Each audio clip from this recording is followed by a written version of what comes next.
Taraya Ndino performa Bonditi selector tanama Ndiri DJ vachindi tembo man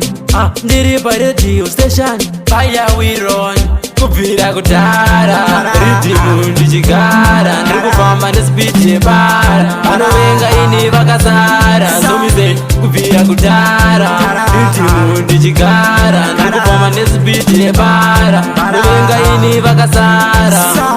Ndapinda pabiti ndagadzira iti Pandabata voti pula futi Vari kuti ngoma iboze kuti Vari kuti ngoma unorova kunge mboma Daizvebvira rova nejoma Zviri zvemangoma ndozva unogona Tonakirwa paye paunodzova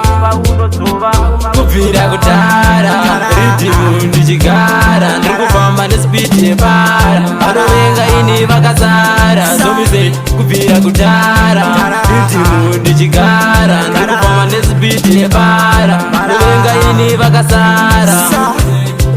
Ndiri kudiwa kunge lumbo Ndavashungurudza kunge nhamo Ndavarova nezidemo Malines akareba kunge limo Ndavazvimbira kunge nyimo Vauze ndovawaisa kunge omo Ndanza ndibude ndiramba ndirimo Vauze kuti ndini mdara kutara Rithimu ndichigara Ndiri kufamba nespeed yebara Vanovenga ini vakasara Zomize kubvira kutara Rithimu ndichigara Ndiri kufamba nespeed yebara Vanovenga ini vakasara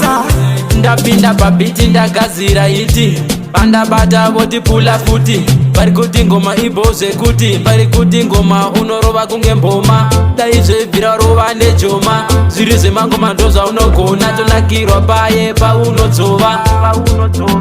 Kubvira kutara Rithimu ndichigara Ndiri kufamba nespeed yebara Vanovenga ini vakasara Zomize kubvira kutara Rithimu ndichigara Ndiri kufamba nespeed yebara Vanovenga ini vakasara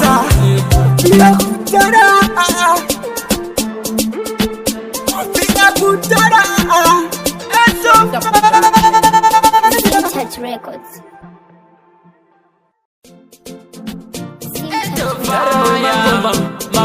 Taraya Ndino performa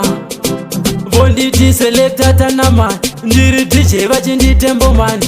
Ndiri pa radio station Fire we run Kubvira kutara Rithimu ndichigara Ndiri kufamba nespeed yebara Vanovenga ini vakasara Zomize kubvira kutara